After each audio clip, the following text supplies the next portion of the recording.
Once a cop, let it knock, yeah. I for one thing we should celebrate redemption instead of condemning it. Corey Pegues, what up? Talking truth, bruh. Check it out. Once a cop. Pull up a seat. You're now in Corey's Corner, where right conversations matter. I'm your host, Corey Pegues, and I always keep it right, not real. Today's guest is someone whose career bridges courtroom drama and legislative strategy with influence across law, media, politics, and public policy. I'm excited to welcome David Schwartz, Esquire, founder and president of Gotham Government Relations, the lobbying arm of Ardea, Bertuna, and Caymans, for which he's also a partner. An AV-rated trial attorney turned powerhouse lobbyist, David has argued cases across New York, litigated numerous jury trials, and represented trade associations, corporations, nonprofits, and even foreign governments. When lobbying alone doesn't work, he brings the fight to the media, grassroots campaigns, and the courts. His expertise is sought by major outlets from Fox, NBC, New York Times, Wall Street Journal, just to name a few. David, thank you for joining me. Great to be here, Corey. Yes. Do you know what's happening right now? We have the Yankees starting their journey. Just as I'm doing Corey's Corner right now, the Yankees are starting their journey towards the World Series. Number 28. 6 o'clock. Number 27. 28. 28. They're going for 28. Let's go, New York. Let's go. But I'm here. Corey's Corner, more important than the Yankees. You damn right. You heard it from David Schwartz. This episode of Corey's Corner is brought to you by Gotham Government Relations. When you need results in Albany, City Hall, or Washington, D.C., Gotham delivers. Their team of expert lobbyists, attorneys, and public affairs specialists know how to shape legislation, move policy, and amplify your voice when it matters most. Read more about Gotham. www.gothamgr.com. Before we dive into your career, Dave, let's go back to the beginning. Where did it all start from you? Well, I was born in Brooklyn in the Sheepshead Bay area. I went to Lincoln High School. Tulane University. I got my JD from Touro Law School and my LLM from Fordham Law School. And I started in the Brooklyn DA's office back in the wild times of the mid-90s. And we had, as you know, because you were a police officer during that period of time, we had so many murders. We had over 2,300 murders in New York City. I had a caseload when I was a felony trial attorney in the DA's office. I had 150 felony cases. I was supposed to have 30. These were all trial-ready cases. I had 150. The only way to control that caseload, and look, it's a young person's sport. Right. It was so great. I used to stay in the office all night. Under the great Charles Hines. Under the great Charles Joe Hines, a legendary DA.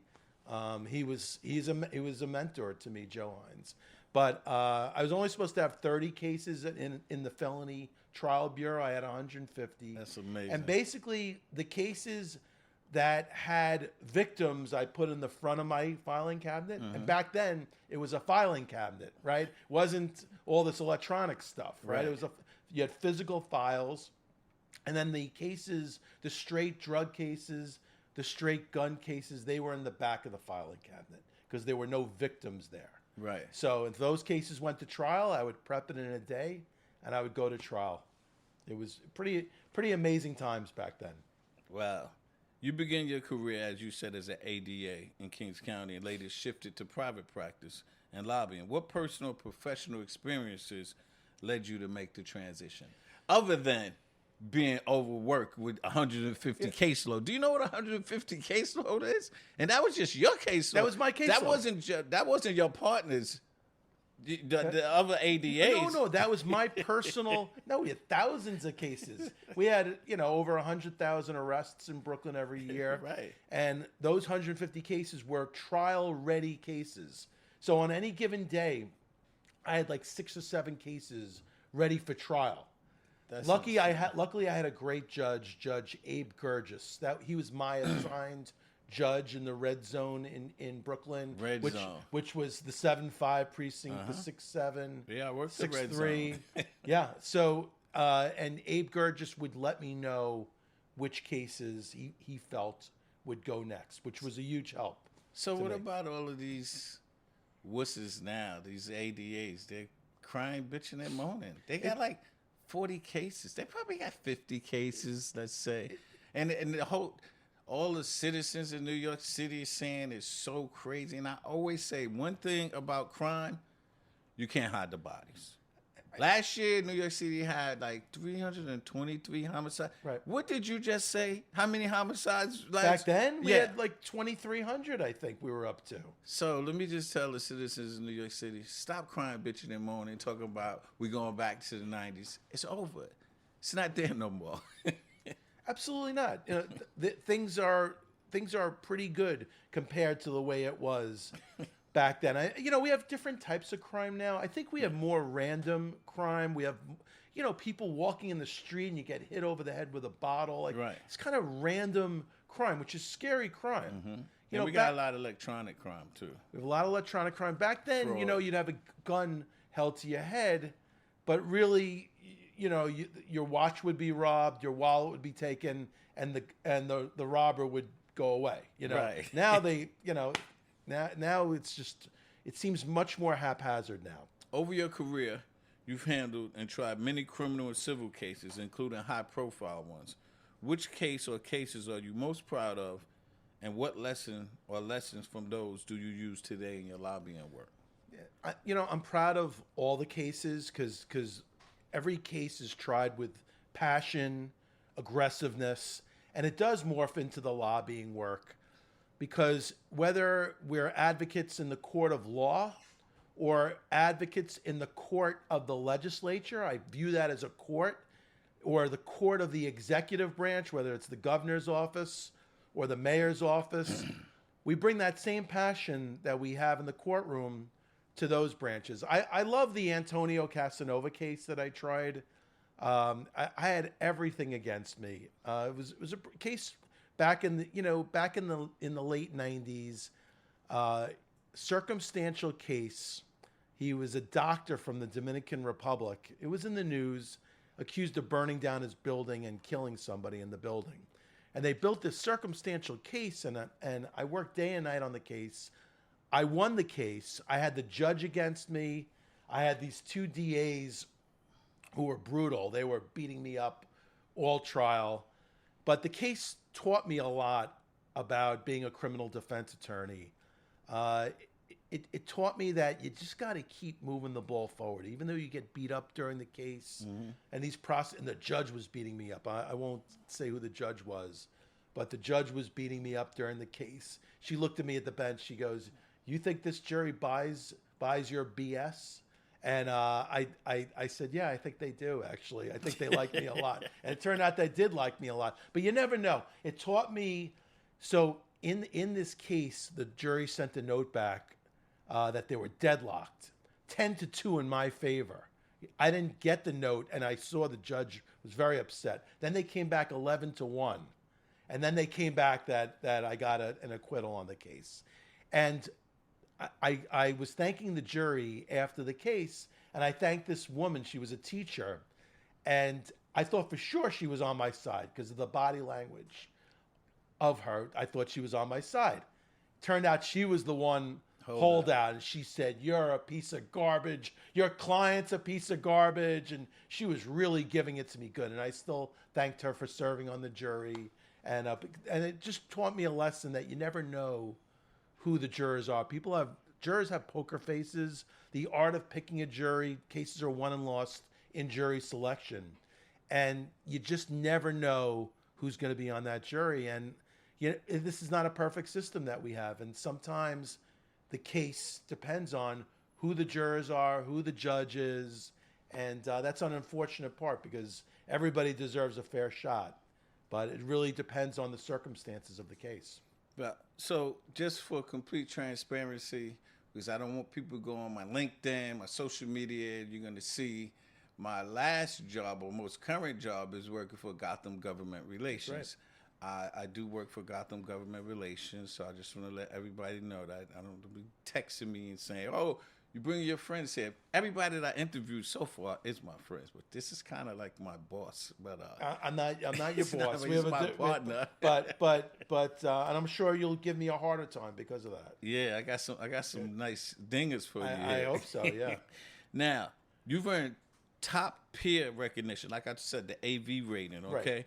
over many years. How important are those types of professional accolades in building credibility with clients, government officials, and the public? I think it's overrated. I don't really look for that stuff.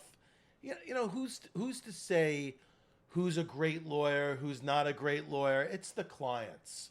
I'm most interested in my clients. If my clients tell me that I did a good job, that means the world to me. When my clients show appreciation for the work that I do, and they appreciate everything that I did for them, that means the world to me. Some accolade or some award is, that in 38 cents will buy you a cup of coffee, right? But well, I do know personally you're a great attorney and a great lobbyist. Thank you. I'll never forget us last year going out to Queens to Bayside.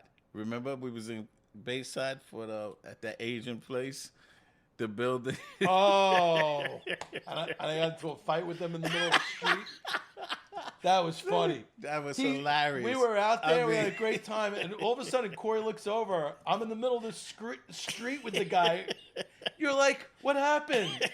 I said, David's about to kill this guy. Like, what's going on out there? No, he pissed me off, but that's all right. But it's all part of the job. It's all part of the job. Now, you represent both large corporations and smaller nonprofits or individuals.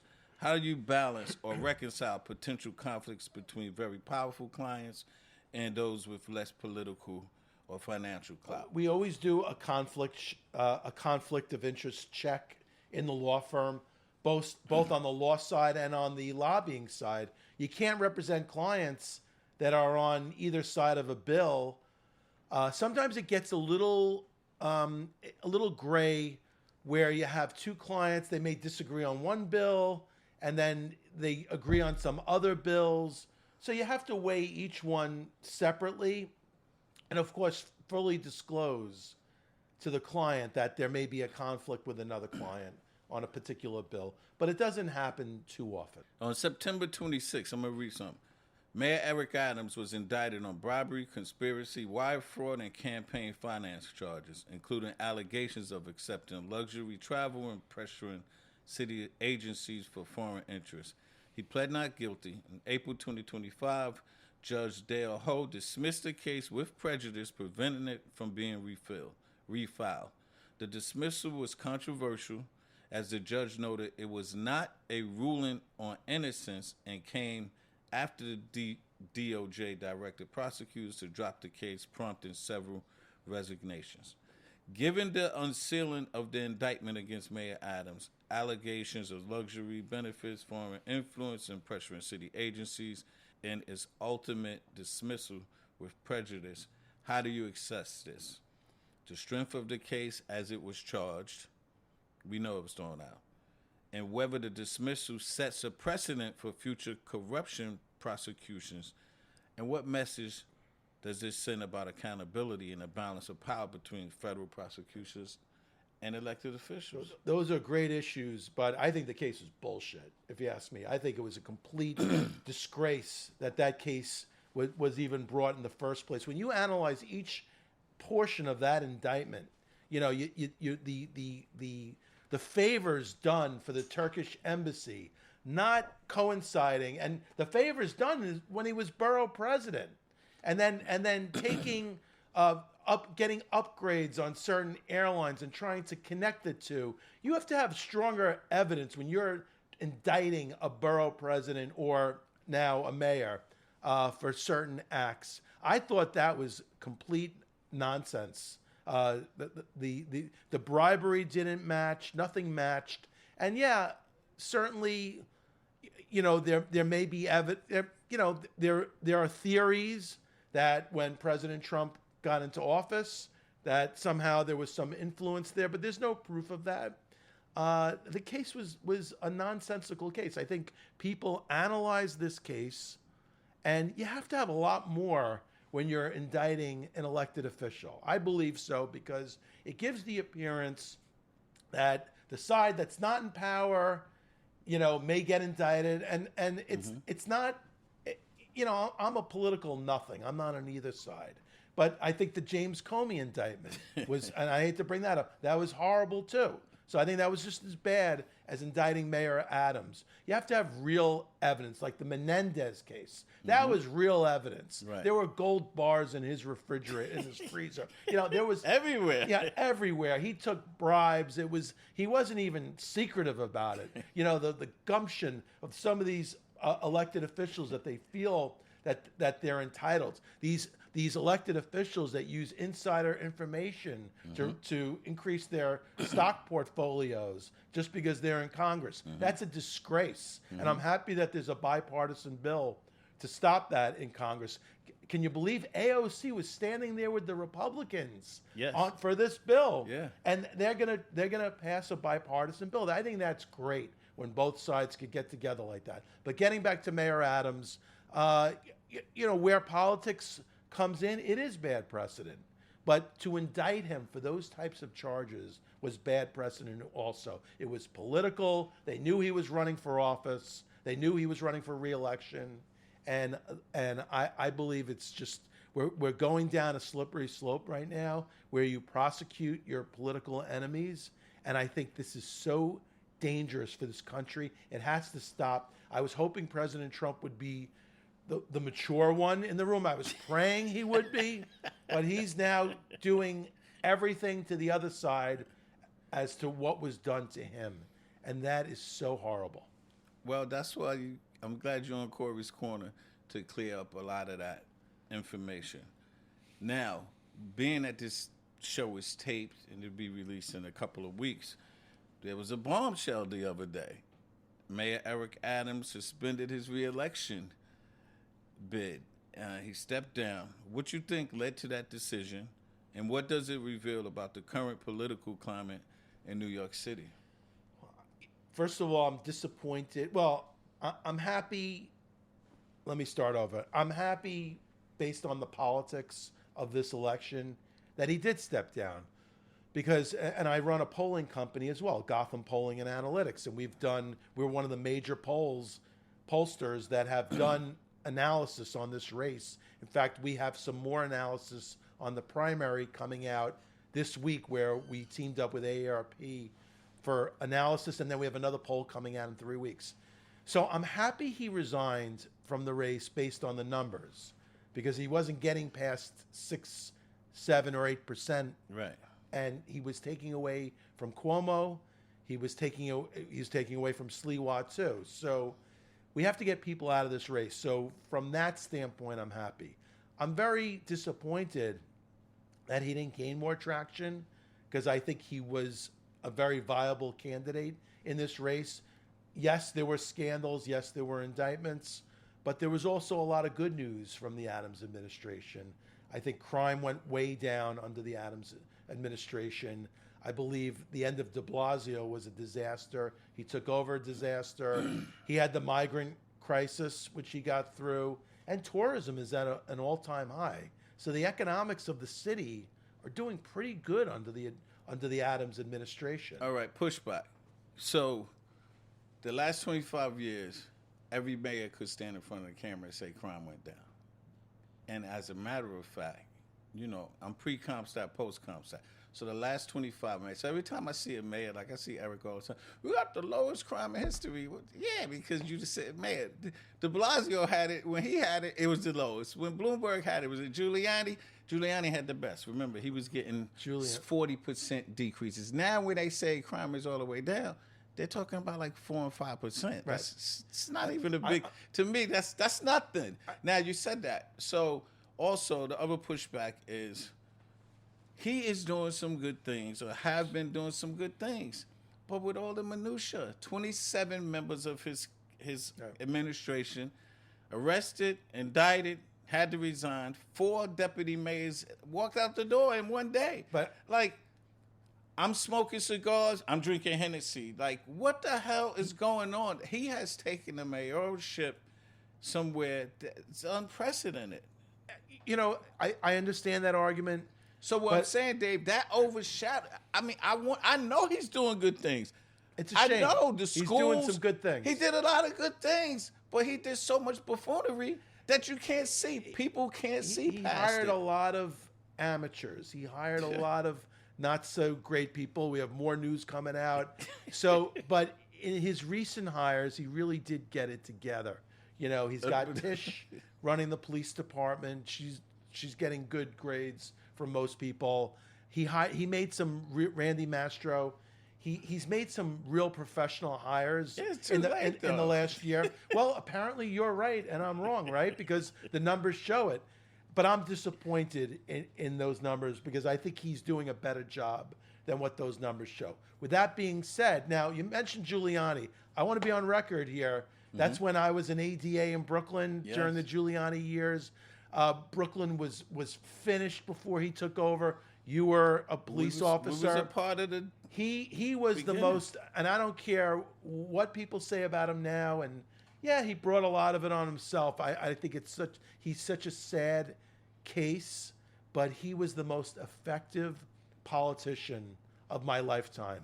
Those 8 years that he was mayor, starting in 93, you know, going through 9/11, and what a great mayor he was during 9/11. So that's the Rudy that I remember, and it's a shame what's happened to him since. And I'll never forget 9/10/2001. He was the most hated person in New York City. He was not. Dave, They wanted to drag him out. He pissed. Look, he probably was overstaying his welcome. He was going through he was going through the divorce with his then wife, Donna Hanover. She was throwing his clothes out of the window in Gracie Mansion. Yes, it was. You know, his underwear was hanging out of the window. She's like, "Get out of here!" And then he was like, "Wait a second, you have to get out of here. I'm the mayor." I'm the mayor. So that was a crazy situation. It was. And yes, there were a lot of people on him on 9/10. 9/10. But I'm listen. I'm telling you but right I now. still thought he was great. I look in his camera. I'm gonna tell you. You know, I got my. You know, I was a leader in the police department. Yep. I got my master's from St. John's in leadership. I know leadership code. Rudy Giuliani is the person that I wanted 9/11 to take care of New York City. You see how he stood there the test of time? Forget about 9/10 and 9/9. He was the most hated. He was there. He stood there, and he said the things and did the things that New Yorkers needed to be done. And he became America's mayor. So I have to give him Talk about credit. leadership. When the first day I met you, you know, you were a captain in the, was it the 7-3 or 7-5? 7-5. It was the 7-5, right? Yeah. And I remember I was brought in to see. I remember how nervous I was to meet, you know, Captain Pegues. And I remember like, oh man, this. And you really had it going on. You were leading. You were like, you know, you were the boss. You were the boss of so many people. Y'all hear that? Y'all hear that? And it was really impressive. You know. Those were the days. Yeah, we had fun. I never forget the white party up in Albany. Well, and that's when I was always friendly with then Senator Eric Adams. But you took it to a whole nother level. We were all hanging out and we had a great time. Yeah, it was great. So there's a segment of this show called Spitfire. Oh boy.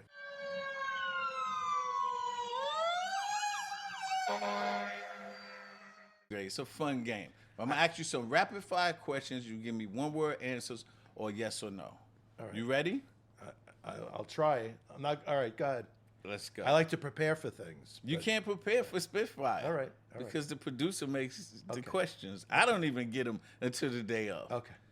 So, easy. Knicks or Nets? Knicks. Best steakhouse. Can I clarify that though? I wanted to become a Net fan. Hold on. Because I'm a Brooklyn guy, but I couldn't do it. When you're like a 7-year-old, 8-year-old kid, and you're a diehard Knicks fan, you got to stay with the Knicks. All right, go ahead. Sorry, I just blew the whole game.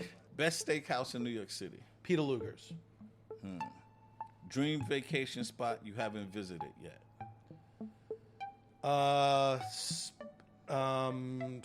Spain, Greece. Which one? Spain. Favorite city to work in outside of New York? New Orleans. New Orleans stinks. New Orleans. I hate that place. One country you moved to, if not the U.S. Liechtenstein. Where the hell is that? That's somewhere. I read about it. Everyone's rich. It's quiet. Nobody bothers you. Hey, write that down for me. I gotta research that. This is a great place. The one politician you love to have dinner with, past or present, dead or alive. Teddy Roosevelt. Teddy Roosevelt. I'm waiting for your answer on this. Is true bipartisanship still possible today? Yes. You really believe that? Yes, I do. I'm starting a new political party. It's going to be a centrist movement. All right, I blew it again. No, you're doing well. I blew the rapid fire. Okay, go ahead. Coffee or tea? Tea, because I gave up coffee. I'm a coffee guy. What's the one food you absolutely can't live without? Pizza. Okay. I think I know this answer. Jets or Giants? Jets. Last one. Brad Landers or Brad Gershman?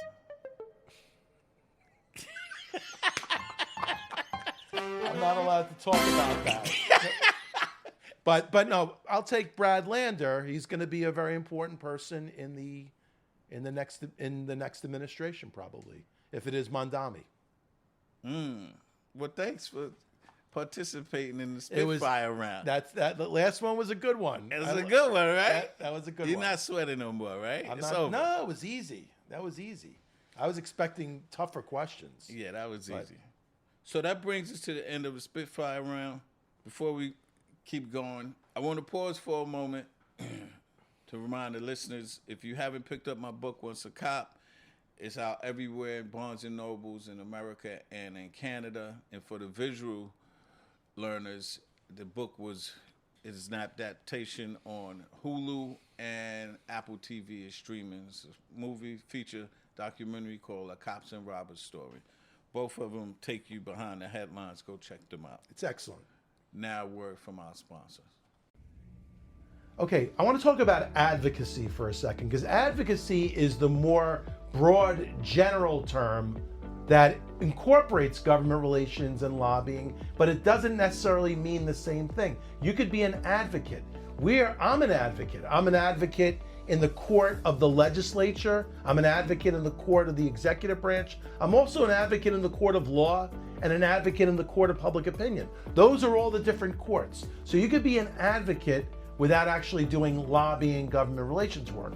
Once you try to affect the decision-making power of an elected official or an unelected official, that's when you get into the world of lobbying. And then that's when you have to register and become a lobbyist. You mentioned earlier about the polling. Talk more about the polling, Gotham Polling and Analytics. You're right. So we have a subsidiary of Gotham called Gotham Polling and Analytics. And Stephen Graves is brilliant. He's our shout out, Steve. Shout out to Stephen. He's our pollster. And we got into it because we were doing a lot of analytical work for a client, and we decided let's just make a separate polling company. So we've had several polls come out, but in the mayor's race, we've been doing a lot of work. So we had a poll that came out recently in August. We had a big poll that came out, which really was the first poll that did the one-on-one races with Mondami. The poll itself in a 5-way race came out to something similar that we've seen. Mondami was at 41, Cuomo was at 23, Slee was at 16, Adams was at 8, and Jim Walden was at 1%. So now Jim and Adams have dropped out. But in that poll, we were the first to make assumptions that if they dropped out or some of them dropped out, we did all the different angles there, all the different scenarios. And the closest one to Mondami in a one-on-one was Cuomo. And he clearly is the strongest against Mondami one-on-one, but he was still down by 11 points in that poll. I remember that poll. Yeah, he was still down by 11 points in a one-on-one, but that was before people were focusing in on it, seeing some of the negatives of Mondami. So I expected that one to close in. if they got out. But nobody really got out. Even Eric Adams stepping down from the race, he's still on the ballot. Right. So they're all still on the ballot. So we don't know how that's going to play out. But I'm very proud of our polling company. We have an analysis of the primary coming out this week, where Stephen really did a deep dive into the primary and what type of voters voted. And it's an historic primary where for the first time ever, the under 50 vote was over the over 50 vote.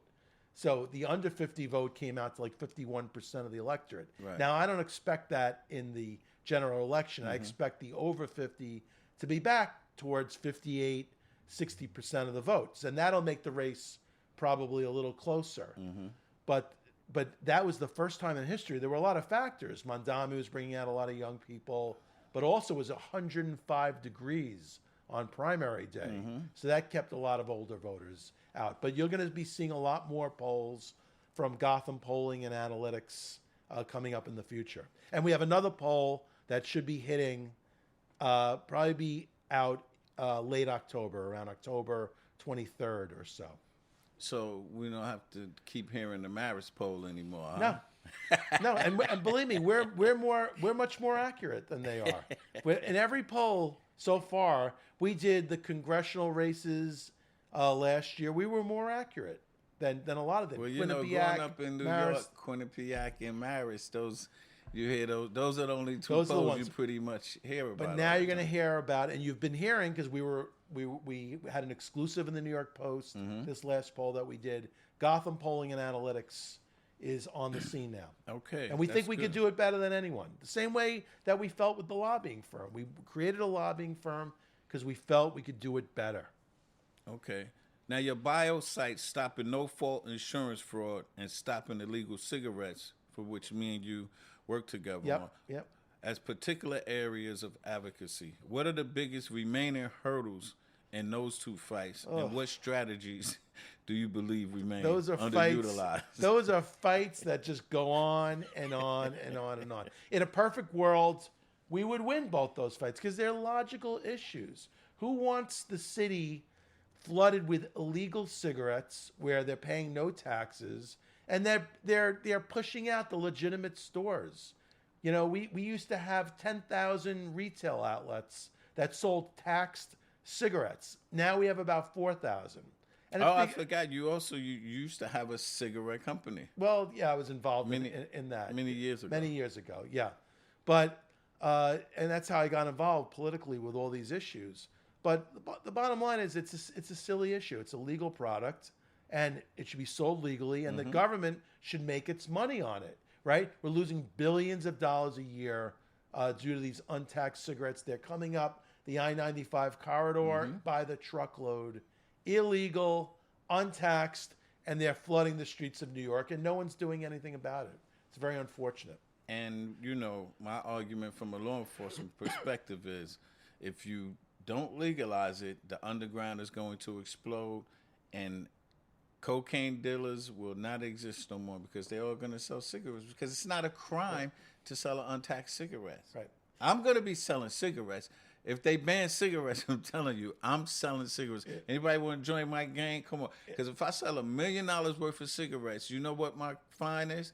$3,000. You just bring it up from North Carolina. Well, if you sell a lot of it, you could be in some trouble. Like if you get I'm truckloads. taking the risk. But you know what? You can make a lot of money. You can make a lot of money. So that's a big issue we're working on. You asked me about the no fault. No fault. Yeah. So we have these staged accidents. Now we're working on construction sites, staged accidents. I was very much involved with the staged accidents when it came to automobiles and helped pass legislation to try to curb that. Criminals take advantage of the window of opportunity. So they're staging accidents on construction sites. They're going on these sites, staging accidents, getting taken out in an ambulance. They leave the hospital, but then they go to the doctor, and then they have these fake injuries. It's very unfortunate. A lot of these doctors are in on it, and they're doing surgeries. They're doing spinal surgeries so the person could get a $3 million judgment or damages, from these insurance companies when there was no injury in the first place. A lot of migrants are being taken advantage of in this area, and they don't know they're being paid like a few $1,000s just so they could turn over this whole case to the lawyers, and there's some fraudulent lawyers involved with this. So our group, there's a lot of RICO cases being brought right now against doctors, lawyers, runners, and of course the people that fake these accidents. We have them on video faking the accidents. It's ridiculous. They're not even hurt, and then all of a sudden they need surgery. Yeah. So this is a multi-billion-dollar problem. Same with the cigarette problem. It's a multi-billion. Our city, our state, we're just being ripped off. We're constantly being ripped off due to several different pieces of fraud, which are allowable. And the reason why this happens is you don't have to prove liability in New York, right? So 49 other states, you have to prove liability. It's comparative negligence versus strict liability. So we have a strict liability standard in New York, which basically says if you get injured on a construction site, you don't have to prove liability. It goes right to damages. And that's the problem here. They're taking advantage of holes in the law, a window of opportunity. And it's billions of dollars. Yeah, I mean, when I was a cop, we had to worry about the tow trucks racing to the scene. Now today, you got tow trucks, you got lawyers, you got doctors. Everybody's coming. It's like one-stop shopping. You get in an accident, boom, everybody's there. And they all referring you. They get their business cards and everything. It turned it on its head. That's what makes New York City great to live in. You know what? All of the minutia. New York City would be great without all this stuff. It really would be, but it would be even greater. Now, you said you fight the government agencies and stopping progress. Can you recount one of the more memorable turf battles or regulatory obstacles your clients face and how you overcame them? Yes, we do a lot of construction lobbying, right? So we have these sites that just get bogged down and bogged down and bogged down. So basically, this client, this is how silly this is sometimes. This client basically needed to connect this wire with this wire. All right, they needed Con Ed to come down to connect this wire with this wire. They were losing millions of dollars because they couldn't get this project done. So they called us to come in and try to help them with the situation. I made one phone call to the legal counsel at Con Ed, and the next week, this wire was connected with that wire. What a great victory. I made a phone call. No, but this is what we do. It's the small stuff where we can help clients achieve what they need to achieve and what they need to achieve. I'm proud of a lot of things that we've lobbied for over the years. I'm proud of the work. You mentioned two of the projects that we worked on, but I'm proud that I was part of that coalition that kept Walmart out of New York City. And I would make the argument, do we want to become Arkansas? Does New York City, New York City is a big city, right? It's the biggest city, but it's made up of a lot of small little neighborhoods, right? So each neighborhood in New York City. So when you ask people, and I did a poll on this is one of my first forays into polling. This is a while ago. When you ask New Yorkers, do you want, just straight up, would you like to have a Walmart in New York City? Sure, why not? Let's have a Walmart in New York City. What if I told you that we would have a Walmart and all your little stores or all your Main Street stores will go out of business because of this big Walmart? And they're like, no, I don't want my bodega to go out of business. I don't want my little stores to go out of business. So that when we asked the questions that way, it was overwhelming that people didn't want Walmart in New York City. So we had to fight hard to keep them out of New York City because New York City has a certain character. It has a certain flavor. Yeah, and that's what makes it great. So that was a terrific project that we worked on. But we've worked on hundreds and hundreds of projects that have made a difference in the lives of our clients and of New Yorkers. Now, you represent a lot of companies during the pandemic. In what ways did the pandemic change the playing field for government relations, and which of those changes do you expect will be permanent? Or was there a change from the pandemic? Well, during the pandemic, we didn't lose any clients during the pandemic. We represent, certainly in the healthcare area, we represented a lab, which benefited greatly because of our work that we did with the lab and the government. During COVID, they were processing all the different COVID tests at the time. Mm-hmm. The COVID test wasn't sophisticated like it is now. Mm-hmm. It had to go to the lab. You had to wait for the results. So we represented this lab, and we did a lot of good work for them during COVID. As far as a lot of the other clients, nothing in our strategy really changed, except we couldn't meet. We like to do the work face to face. Right. Go to Albany. We go to the city council. So a lot of our work changed. But it's hard to even remember. It seems like so long ago. It does. Now it does. Things are back to normal. Yeah. Thank God. And we stayed in business during COVID. That's great. We kept our clients. We kept fighting for them. You always have to show value for the client. Mm-hmm. You have to find a way to show value that you're adding to their operation. And I think we do a good job doing that. Now, you represented foreign countries as clients. This is I wanted to get this answer. What unique challenges arise when advocating for non-U.S. interests, and how do you ensure compliance with laws such as the Foreign Agents Registration? So you have to file with FARA. You have to make sure you do that. The filing is my friend, because you're telling the world, listen, I'm representing this client. Mm-hmm. It's a foreign client. And we like to do the filings at Gotham. We want to do these filings because it's basically telling the world that you're representing this client. Right. And we want to do that. We did a lot of good work. We represented the Libyan Investment Authority. They had a lot of assets that were frozen, where people were suffering in Libya. Even though there was a civil war going on, the assets were frozen. We were able to help them in certain situations, because think about it. So Libya is it's a very poor country, right? The people are suffering there. But what they were doing was they were freezing the assets, right? Big banks here, JP Morgan, you name it, freezing assets, but they were keeping they were freezing it with no interest. So they were just, so if you have $20 million in an account, they couldn't touch the money, but they weren't gaining interest. So who was keeping all that interest?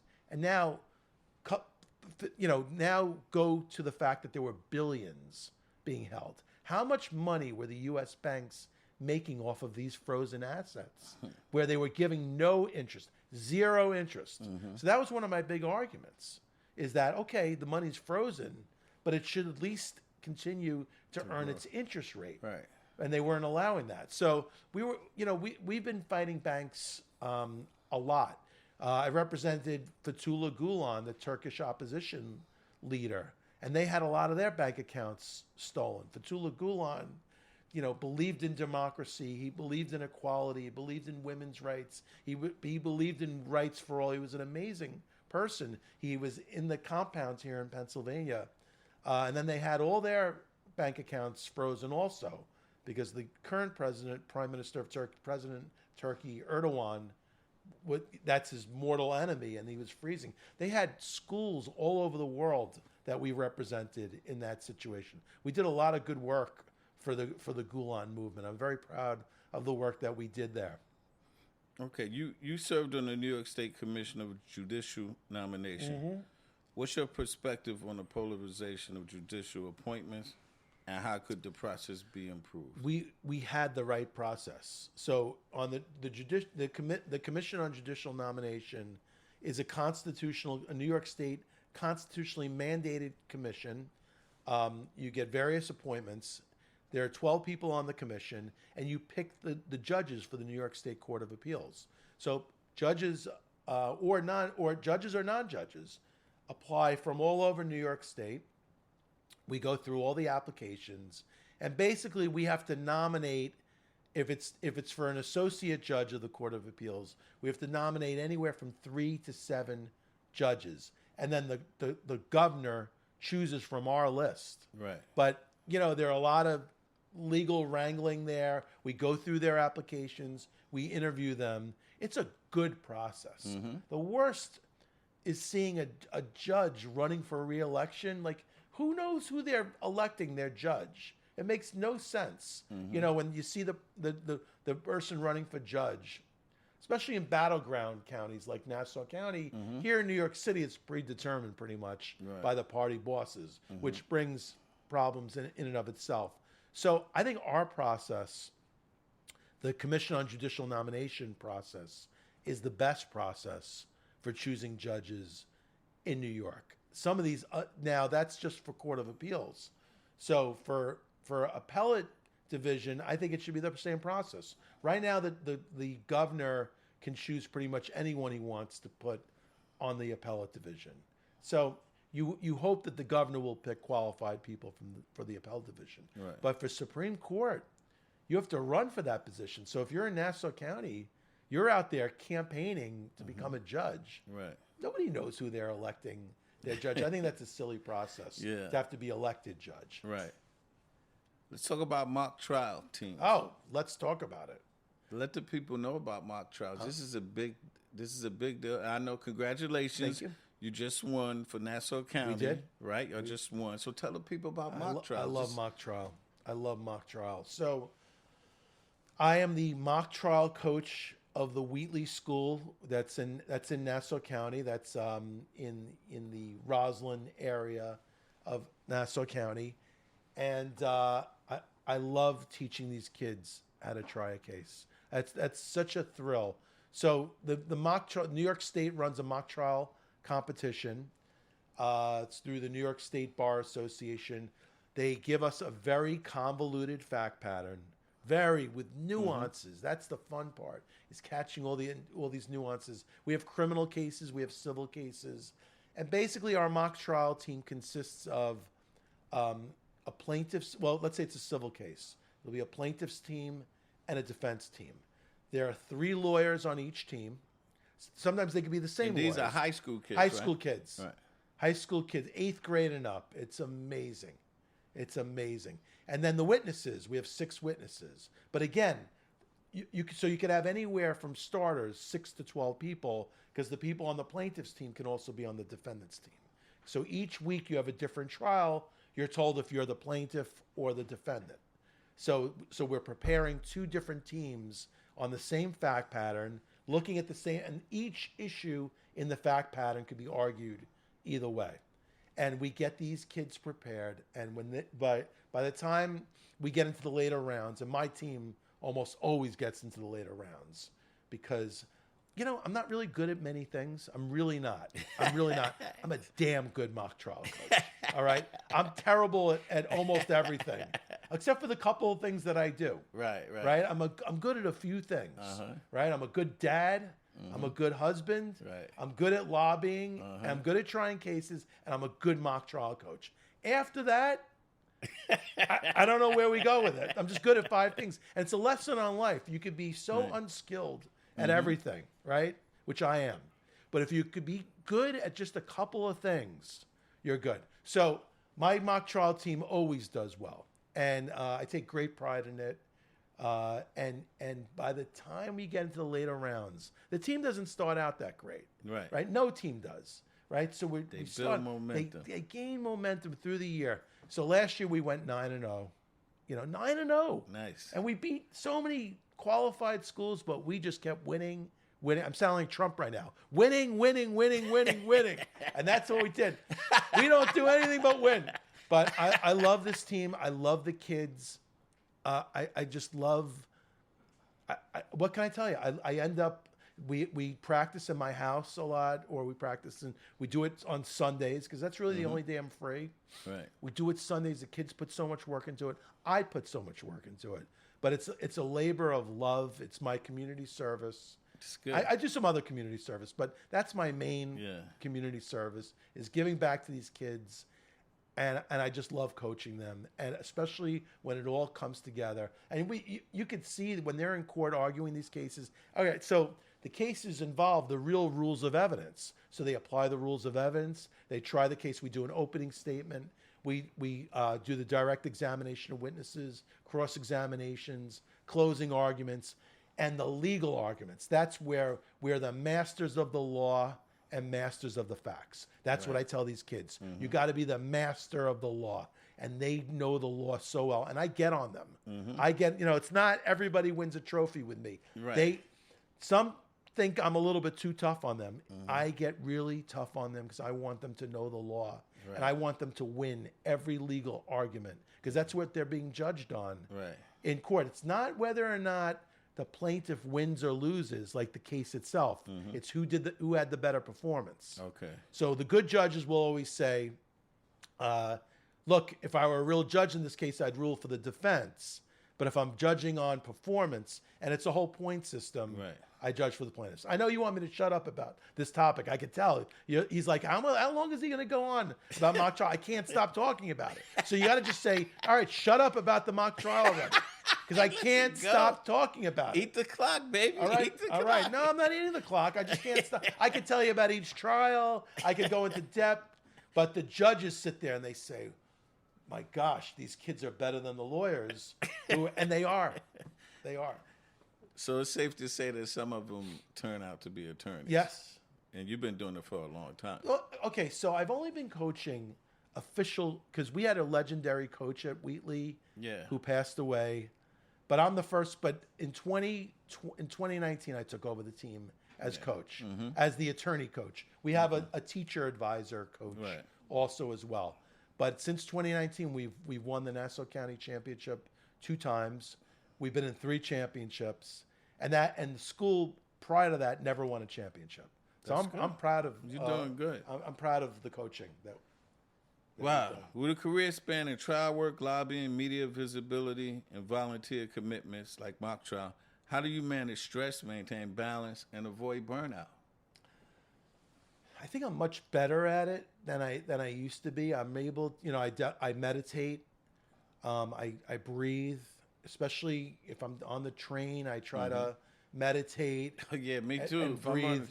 Right. Well, you've needed to. You've had a couple of curveballs thrown at you too. So look, we all do, and I think it's important to just appreciate your family. We both have great families.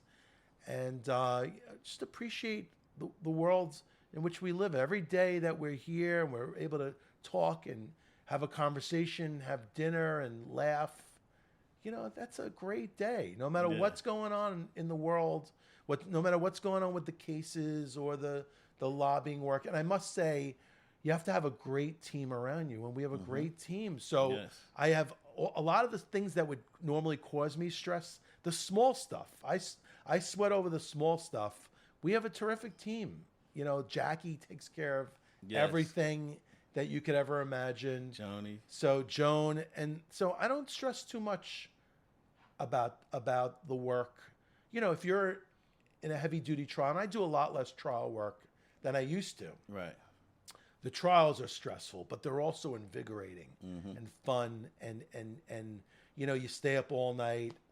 And so I haven't tried a case in about a year and a half, but I think I'm ready to. But then, when I'm in the trial, I'm like, what am I doing here? I could be watching the Yankees, Yes. So over the last decade, what changes have you made in how your firm operates to stay ahead of the modern political and legal environment? Well, as you know, I've reinvented the firm a few years ago. So, it's certainly in the vision that I see a real team effort, a collaborative approach of working on cases. I think I'm much more efficient in getting to the place I need to be. Back, it seems like years ago I would do everything the hard way. So now I'm trying to find the easier way to get to the finish line. And certainly taking clients that I believe in and can have fun with, and not taking certain clients that cause stress and again, don't appreciate the work that you do. Okay, we're winding down. What do you see as the major challenges for government relation practitioners within the next 5 to 10 years? Right. So I believe the makeup of the government here in New York is gone far left. You know, I'm a centrist kind of person. I'm trying to make deals. I'm trying to bring people together. I believe, and it's not because I'm a Republican, but I believe a two-party system works better. And I believe in New York, we only have a one-party system. We used to have a two-party system. We used to have a Republican Senate. We used to have a Democratic Assembly. That's over. And we had a Democratic governor. And that worked really well because you could kind of maneuver both sides because both sides were needed in the process in order to get anything done or to block stuff. Right. It was easy when I had a Republican Senate and they said, don't even worry about it. We're not bringing it up. So it passed through the Democratic, but we don't have that anymore. So you have to be a lot more creative. And look, just the other day, AOC was standing there with all these conservative Republicans. And you got to make a lot more friends. And you got a lot of, and you know what? I find no matter what political party they're in, I can make friends. I'm friends with the far left. Right. I'm friends with the far right. I'm not an ideologue. I tell everybody, if you want to be a contract lobbyist, don't be an ideologue. All right? You can't believe in any one thing. There are very few things that I can't lobby for. Right. I could lobby for almost everything, except for the Ku Klux Klan I can't lobby for. I'm against the death penalty. I don't believe in killing people. So I can't lobby for anything like that either. Those are two examples of groups or things that I just would never lobby for. Even with a gun to my head, I wouldn't lobby for them. Right. But other than that, you know, if it's an insurance issue or this issue, and it's the retailers are against the wholesalers, all right, so whoever's going to hire me as a good attorney, I'm going to make the right arguments. I see your eyes shifting. You have a bad poker face, Corey. Your eyes are shifting. That means, all right, wrap it up. Just tell me to shut up. Just tell me that the podcast is over to shut up. We're wrapping, don't worry. Yeah. No, I saw your eyes moving there. Before we wrap, is there anything else that you would like to share that we haven't covered? Yeah, I have such deep respect for you. That's why I came here. I was in an hour and a half of traffic. I won't even give away where we are because I know it's top secret. Top secret. But you got to go into a tunnel, into an alley, make a right. There's a trap door somewhere you go through. So, look, I love being here. Don't forget the 3 taps on the door. That's right, 3 taps. I love you. I respect all the work that you've done in your life. The movie, the book. It's just so insane. It's so incredible. So anyone who hasn't read the book or watched the movie, your story from the first day I met you. So I really appreciate the fact that you've had me on this show. And look, we're like brothers. That's right. Well, thanks for coming, man. Really we appreciate it. Where can the people find you? GothamGR.com, GOTHAMGR.com, or SchwartzDefense.com. Those are 2 websites. Your career really shows the power of law, politics, and media when used together to create change. You're my brother. I appreciate you. Thanks for coming and gracing us with your presence on Corey's Corner, and I'm happy you came. You. I'm happy. Thanks I'm a happy lot. I came also. Thanks, yes, Corey. Yes. For our listeners, if you found value in today's episode, please make sure you follow, subscribe, and support. This has been another episode of Corey's Corner. Until next time, keep pushing, keep grinding, and remember, it's not where you start, it's always how you finish. I'm Corey Pegues, and I always keep it right, not real. Peace. I'm David Schwartz, the president of Gotham Government Relations, and right now you're listening to Corey's Corner, where he always keeps it right, not real. Check out Corey's Corner on YouTube, Spotify, and Apple Podcasts. Once a cop, let it knock, yeah.